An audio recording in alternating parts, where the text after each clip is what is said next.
या कुन्देन्दुतुषारहारधवला या शुभ्रवस्त्रान्विता या वीणावरदण्डमण्डिता। Good afternoon children. आज कक्षा 10 मैथमेटिक्स में जो एक निश्चित क्रम से हम आगे बढ़ते हुए चल रहे हैं, प्रश्नावली 3.5 में और प्रश्न नंबर 4 के कुछ इबारती प्रश्न दिए गए हैं। यद्यपि हमने कुछ इबारती प्रश्नों को पहले भी लगाया है, पिछले एक्सरसाइज में 3.3 में, 3.4 में, तो अब जो पिछली प्रश्नावली से मिलते जुलते प्रश्न रहेंगे उनका हम समीकरण बनाकर आपको हिंट करके छोड़ देंगे।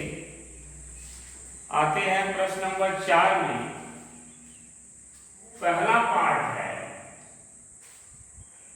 कथन है एक छात्रावास के मासिक व्यय का एक भाग नियत है तथा शेष इस पर निर्भर करता है कि छात्र ने कितने दिन भोजन लिया है। स्टूडेंट ध्यान देना, यह प्रश्न आपको एक किराया के रूप में बताया गया था कि एक टैक्सी किराया का नियत किराया है टैक्सी का, और इसके बाद प्रति किलोमीटर की दर से किराया देना पड़ता है। अब हमें यह बताना है ठीक उसी प्रकार से कि नियत छात्रावास का नियत व्यय क्या है और प्रतिदिन भोजन करने का व्यय क्या है। तो लिखेंगे, माना छात्रावास का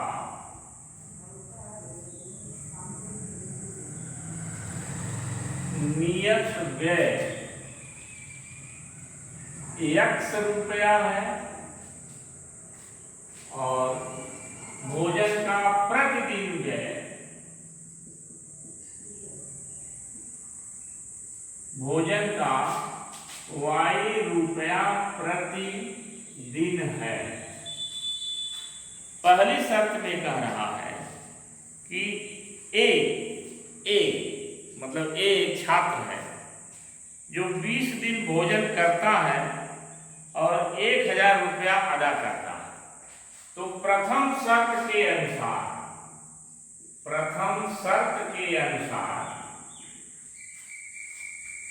20 दिन का 20 वाई हो जाएगा और X रुपया नियत है, तो सब मिला के उसको देना होगा X प्लस 20y 20y सब मिला के 1000 रुपया उसको देना है। तो ये आपका समीकरण नंबर 1 हो गया। फिर बी, दूसरा स्टूडेंट है बी, वो 26 दिन भोजन करता है, तो 26 दिन का वो 26y देगा और नियत जो है X रुपया है वो देगा। तो द्वितीय शर्त के अनुसार X plus 26y is equal to 1180 रुपया उसको देना पड़ता है। अब बहुत ही आसानी से आप समीकरण 2 से 1 को घटा दें।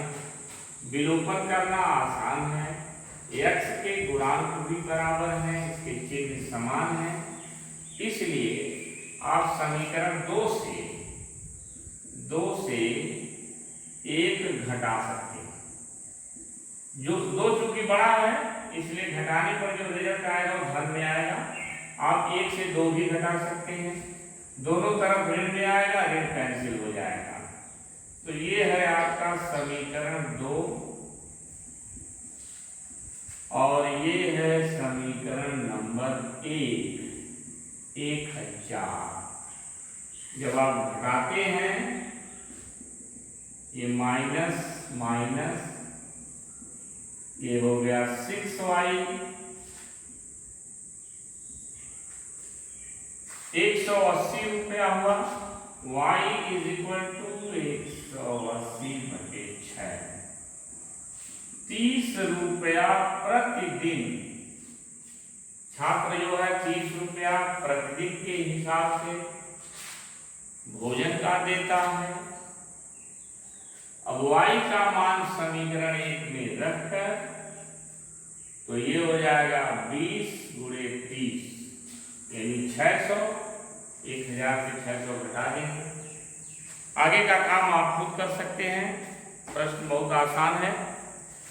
दूसरा पार्ट कह रहा है एक भिन्न 1/3 हो जाती है जब उसके अंश से 1 घटाया जाता है, और वह 1/4 हो जाती है जब हर में 8 जोड़ा जाता है। बच्चों, भिन्न से संबंधित प्रश्न को हमने बहुत ही विस्तार पूर्वक लगाया है, इसलिए आप एनसीईआरटी बुक में क्वेश्चन नंबर 4 का दूसरा पार्ट स्वयं एनसीईआरटी से देख लीजिएगा और उसको हल कीजिएगा। हम प्रश्न नंबर 3 पर आते हैं। पार्ट नंबर 3 थोड़ा इंपॉर्टेंट है, इसे आप ध्यान से देखेंगे। और दूसरी बात है कि इस टाइप का प्रश्न अभी अब तक नहीं मिला हुआ है। कह रहा कि जस ने एक परीक्षा में 40 अंक अर्जित किए जब उसे प्रत्येक सही उत्तर पर 3 अंक मिले तथा गलत उत्तर पर 1 अंक की कटौती की गई।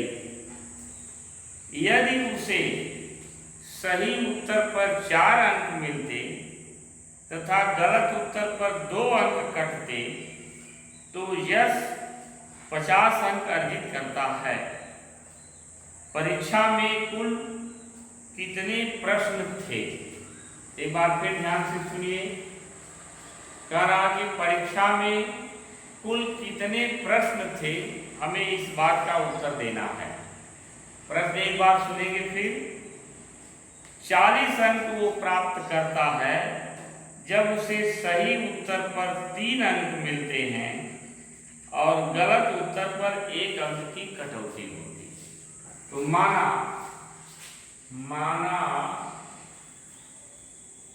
सही उत्तर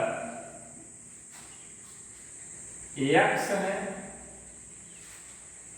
और गलत उत्तर y। तो पहली शर्त में कह रहा है सही पर प्राप्त अंक। तो अगर वह x प्रश्न सही किया, सही उत्तर x प्रश्न पर है और गलत उत्तर y प्रश्नों पर दिया है, तो जाहिर सी बात है कि कुल प्रश्न x + y हो जाएंगे। तो पहले हम x और y की वैल्यू फाइंड करें। बहुत आसान शर्त है। अब एक सही उत्तर पे वो 3 अंक प्राप्त पाता है। तो अगर वो x प्रश्न सही किया है तो प्राप्त अंक उसको सही उत्तर पर प्राप्त अंक 3x और गलत उत्तर पर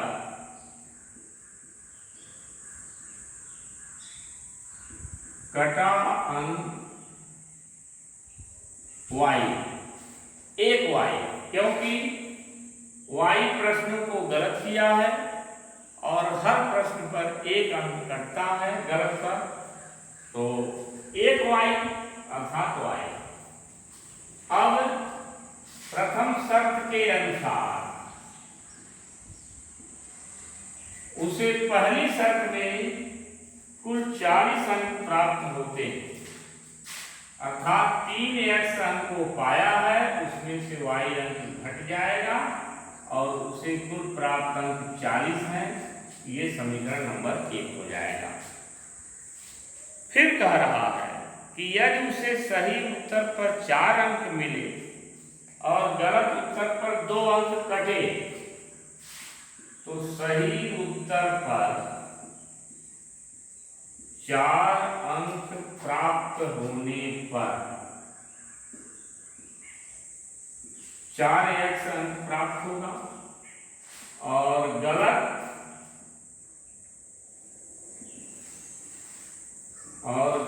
उत्तर पर कट रहे हैं 2 अंक। तो 2 अंक कटने पर 2y अंक उससे कट जाएंगे। तो द्वितीय शर्त के अनुसार ये 4x पा रहा है, 2y कट जा रहा है और तब दोबारा उसको कुल 50 अंक प्राप्त हो रहे हैं शर्त के अनुसार। अब हम इस समीकरण को सॉल्व करके इस समीकरण को हल करके x और y का मान प्राप्त करेंगे, जिसमें x कुल सही उत्तरों की संख्या होगी और y जो है वो सब गलत उत्तरों की संख्या होगी। इस प्रकार सही और गलत उत्तरों को मिलाकर कुल प्रश्नों की संख्या हम बताएंगे। ध्यान दीजिएगा, वो सारे प्रश्नों की संख्या पूछ रहा है। कह रहा कि सवाल में क्वेश्चन पेपर में कुल कितने प्रश्न थे वो ये पूछ रहा है। तो क्वेश्चन पेपर में हमें कुल सही प्रश्न और गलत प्रश्नों को जोड़ के बताना है। मैं समझता हूँ कि बहुत आसान ही समीकरण है।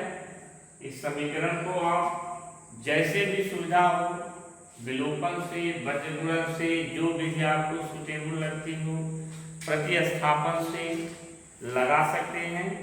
x का मान सही उत्तरों की संख्या और y का मान गलत उत्तरों की संख्या होगी और कुल प्रश्नों यानी कुल उत्तरों यानी सही प्रश्नों की संख्या x और गलत की y और कुल प्रश्न x प्लस y। यहाँ पर x प्लस y को जोड़ने पर आपका आंसर प्राप्त हो जाएगा। अगले प्रश्न में कह रहा है कि एक राजमार्ग पर 2 स्थान A और B 100 किलोमीटर की दूरी पर हैं। एक कार A से तथा दूसरी कार B से एक ही समय चलना प्रारंभ करती है। यदि ये कारें भिन्न भिन्न चालों से एक ही दिशा में चलें तो 5 घंटे बाद मिलती हैं। यदि वे एक दूसरे की ओर चलते हैं तो 1 घंटे बाद मिलती हैं। ध्यान दीजिएगा, यहाँ पर हमारे पास 2 स्टेशन हैं A और B। ये पार्ट 4 है, ये A और B, इनके बीच की दूरी 100 किलोमीटर है। अब एक कार मान लीजिए ये हमारी हो गई और दूसरी कार यहां। प्रश्न है कि जब वो एक ही दिशा में चलती, आप ध्यान दीजिएगा, अगर वो एक ही दिशा में चलेगी तो B से चलने वाली कार आगे जाएगी और A वाली उसका पीछा करेगी, तो मिलने में ज्यादा समय लगेगा। इसलिए सीधा सा मतलब हम ये याद रखते हैं कि जब 2 गाड़ियां एक ही दिशा में चलती हैं तो उस समय उनकी जो सापेक्ष चाल होती है, अधिक वाली चाल से कम वाली चाल को घटा। जैसे माना कार A की चाल x किलोमीटर प्रति घंटा है, कार B की चाल y किलोमीटर प्रति घंटा। तो आप चाल बराबर दूरी बटा समय रखेंगे तो यहाँ पर 2 चाल है। कौन सी चाल? x बराबर दूरी बटा समय रखेंगे y, ऐसा नहीं। अब हमें एक सापेक्ष चाल या हमारा रिजल्टेंट स्पीड परिणामी चाल, यो कहिए कि परिणामी चाल जब ये एक ही दिशा में चलेगी तो एक ही दिशा में चलने पर चाल बराबर x माइनस वाई किलोमीटर प्रति घंटा, क्योंकि ये y के चाल से आगे बढ़ेगी तो x की चाल से चलने वाली गाड़ी पहले y के बराबर चाल खर्च कर देगी उसको बराबरी करने में, फिर जो x का अतिरिक्त चाल होगा वो इसको पकड़ने में या मिलने में लगाएगा। अब बहुत आसान है, दूरी हमारी 100 किलोमीटर है और कह रहा कि एक ही दिशा में चलने पर मिलने का जो समय है वो है 5 घंटा। तब ये समय बराबर लिखेंगे 5 घंटा। तो बहुत ही क्लियर है, 4 बराबर दूरी बटा समय से x माइनस वाई बराबर 100 बटे 5 कैंसिल आउट हो जाएगा। x माइनस वाई बराबर 20 समीकरण नंबर 1। अब जरा ध्यान दीजिए, जब ये दोनों गाड़ियां विपरीत दिशा में चलने लगती, अगर हम कहें कि एक दूसरे की ओर चल लें तो इसका भी मतलब विपरीत दिशा ही होगा। जैसे मान लीजिए ये दोनों हाथ हमारी दो गाड़ियां हैं, तो एक दूसरे की ओर अगर आ रही हैं तो मिलने के बाद अब समझ में आएगा कि विपरीत हो गया है, तो इनकी दिशाएं विपरीत रहेंगी। इस बात का ध्यान दें कि ऐसा न हो कि एक ही ओर तो एक ही दिशा में हम समझ लें, गाड़ियां एक ही ओर एक दूसरे की ओर आ रही तो एक ही दिशा में नहीं आएगी, दिशा उनकी विपरीत होगी। दूसरी चीज समझना आसान है कि जो x से ये चाल इधर से कवर करेगी और ये y किलोमीटर प्रति घंटे से कवर करेगी, तो ये दोनों मिलकर चाल बढ़ जाएगा, अर्थात मिलने का समय कम हो जाएगा। अब तो विपरीत दिशा में चलने पर लिखेंगे आप, विपरीत दिशा में चलने पर तो चाल बराबर x प्लस वाई किलोमीटर प्रति घंटा। दूरी वही है 100 किलोमीटर और समय सवाल में स्पष्ट लिखा है 1 घंटा। तो चाल बराबर दूरी बटे समय में जब एडजस्ट करते हैं, जब फार्मूला फिट करेंगे तो x प्लस वाई चाल बराबर दूरी और समय 1 घंटा है जो कि नहीं लिखा जाएगा। ये समीकरण नंबर 2। एक बात, हमारा समीकरण सही बन रहा है, इसको भी हम देखते हुए चलेंगे, क्योंकि यहाँ x प्लस वाई 100 है तो x माइनस वाई निश्चित है 100 से कम रहेगा। प्रश्न बहुत ही आसान है, आप सीधे इन दोनों समीकरणों को जोड़ देंगे। विलोपन करने के लिए न तो आपको कोई गुणा करना, न कोई गुणांक बराबर करना, न घटाना। इस प्रकार से जो